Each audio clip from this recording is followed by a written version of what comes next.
तो ये बात जानना बहुत ज़रूरी है कि अगर विशेषज्ञ के पास जाएंगे और विशेषज्ञ अगर कुछ भी टेस्ट वगैरह कुछ भी अगर बताते हैं तो हमेशा ये सोचना कि उन्होंने ये यूं ही बताए हैं, इससे नुकसान ज़्यादा हो सकता है, लाभ ज़रा कम। चर्चा को आगे बढ़ाते हैं। डॉक्टर कासलीवाल, आपने बताया कि बहुत सी कंडीशंस में ऐसा होता है कि लोगों को लगता कुछ है, लक्षणों पर इलाज करते रहते हैं और गंभीर स्थितियां होती हैं, लोगों को दिल का दौरा हो रहा है और वो हाजमे की दवाइयां खा रहे हैं।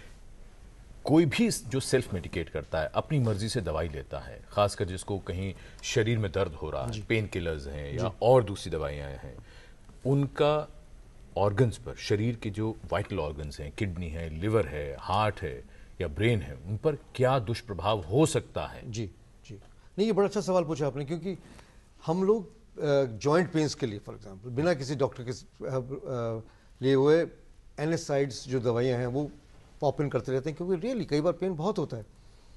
उनका दुष्प्रभाव सबसे पहला तो ये है कि आपकी शायद आपको एलर्जी हो सकती है उनसे, वो सामने आ सकती है।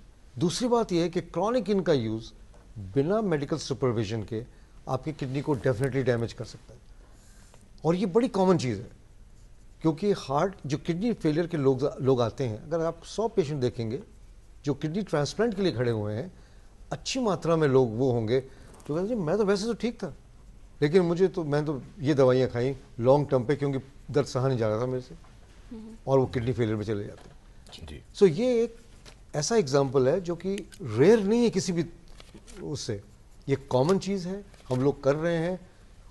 साइड इफेक्ट्स नंबर 1 तो पहले एलर्जी की हो सकते हैं, और दूसरा ये है कि आपका एक बहुत ही वाइटल ऑर्गन अफेक्ट हो रहा है, तो ये चीज़ है हाईलाइट करने वाली। जी डॉक्टर गिरी, अब छोटी छोटी मामूली सी अगर प्रॉब्लम्स की बात करें, जैसे कोल्ड को ले लीजिए, एंटीबायोटिक्स का जितना इस्तेमाल होता है, आंकड़े ये कहते हैं कि तकरीबन 17% केसेस में कोल्ड में एंटीबायोटिक्स देने की ज़रूरत ही नहीं है।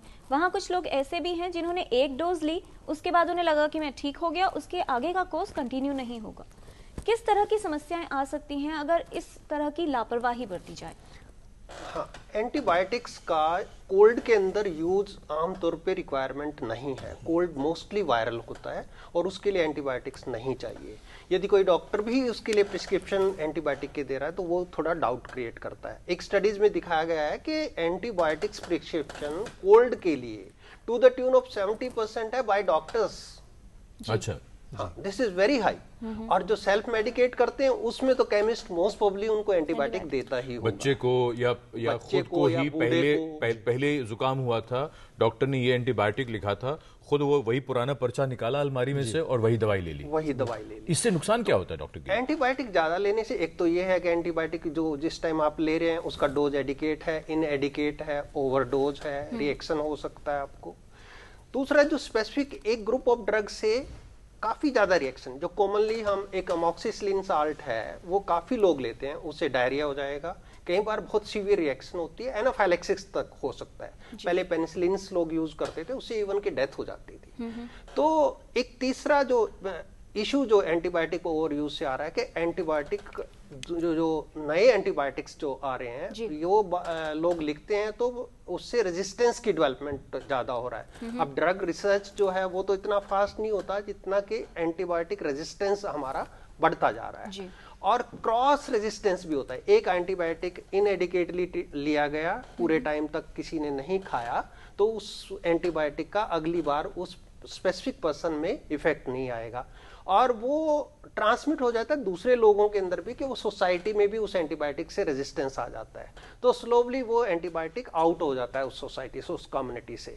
तो इस तरह से करके हमारा एंटीबायोटिक रेजिस्टेंस बहुत बढ़ता जा रहा है। तीसरा, एंटीबायोटिक यदि आपने ले रखा है एक वायरल इलनेस में जिस टाइम पे की इम्यूनिटी कम है, तो आपको दूसरे कुछ एक साइड इफेक्ट और आ सकते हैं। उसमें कई बार तो ये होता है कि आप मान लो आपको साथ में ट्यूबरकुलोसिस भी था, आप उसके लिए एटीटी ले रहे हैं, ऊपर से एंटीबायोटिक ले रहे हैं, तो कुछ एक एंटीबायोटिक्स ट्यूबरकुलर ड्रग के साथ भी क्रॉस रिएक्ट करते हैं, उसमें रेजिस्टेंस का भी इशू आ जाता है। और क्या नुकसान हो सकते हैं, इससे आपसे विस्तार से जानेंगे, लेकिन उससे पहले कर्नल RL शर्मा जी हैं पालमपुर हिमाचल प्रदेश से हमारे साथ। शर्मा जी, आपका स्वागत।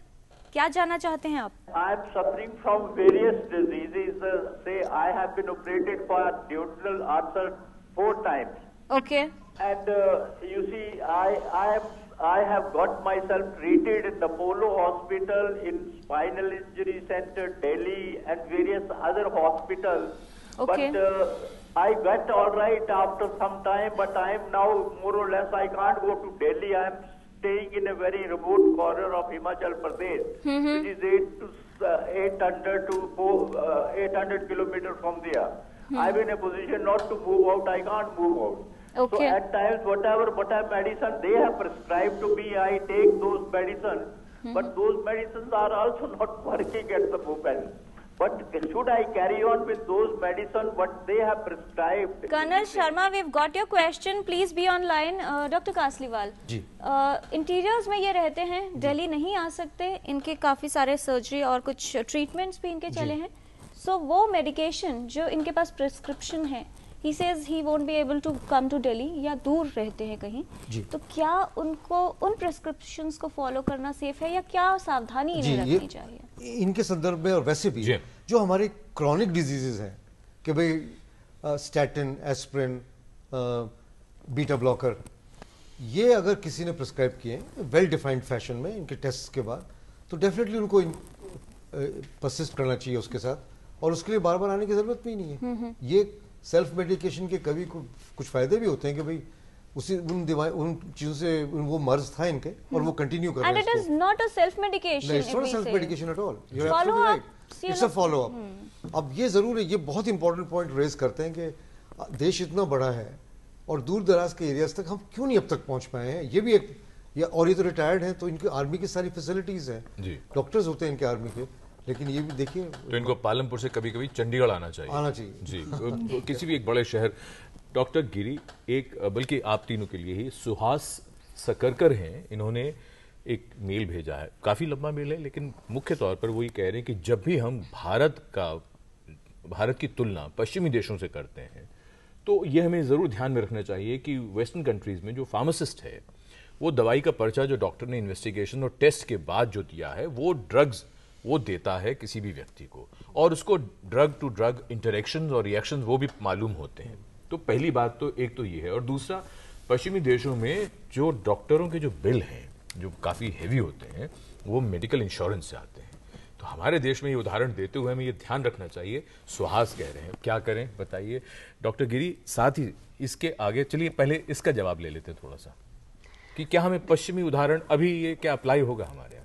देखिए आज की डेट में तो मैं ये बोलूंगा क्योंकि हमारी पॉपुलेशन अभी भी बहुत रिमोट एरिया में रह रही है, विलेजेस में बहुत पॉपुलेशन है, एजुकेशन नहीं है, हम वेस्टर्न कंट्रीज को फॉलो नहीं कर सकते। फिर भी एक ग्रुप यंगर पॉपुलेशन जो एजुकेटेड पॉपुलेशन एक आ रही है, उस पॉपुलेशन के लिए यदि मैं एक सजेस्ट करूं कि माइनर एलिमेंट्स के लिए ओटीसी में कुछ ड्रग्स अवेलेबल हों जो कि क्वालिफाइड फार्मासिस्ट दे। यहाँ पर एक सवाल मैं दोबारा से बोलना चाहूंगा, पहले लोग आमतौर पे एक दूसरे को फॉलो करते थे, आजकल फॉलो नहीं करते, क्वेश्चन करते हैं।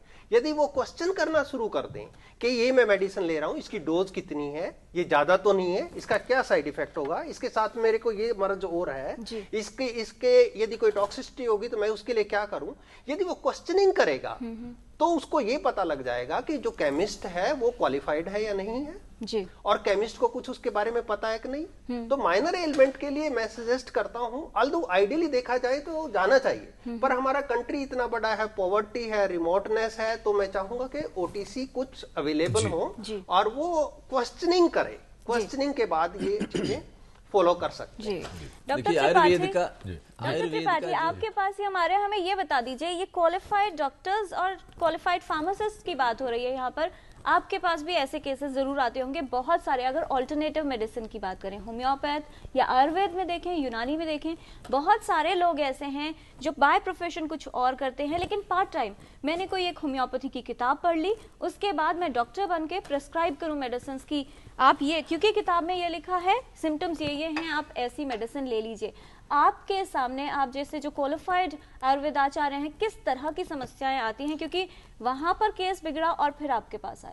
बिल्कुल, देखिए मैं कहना चाहूंगा कि आयुर्वेद में पहली बात तो आयुर्वेदाचार्य आयुर्वेद की प्रैक्टिस करे, एलोपैथी करे, योगा ही करे, तभी वो अपना सही रिस्पॉन्स दे पाएगा। दूसरा, आयुर्वेद में जितने सरल, सुलभ और सस्ते नुस्खे हैं वो निश्चित रूप से उनके कोई साइड इफेक्ट नहीं है, और इतने बड़े देश में जो स्वास्थ्य की सेवाओं को संभाल रखा है, उसमें हमारे आयुर्वेदाचार्यों का बहुत बड़ा हाथ है, जो रिमोट में बैठे हुए हैं, गाँव में बैठे हुए हैं और लोगों को सस्ती सेवाएं प्रोवाइड करा रहे हैं। निश्चित रूप से वो सम्मान के हकदार हैं।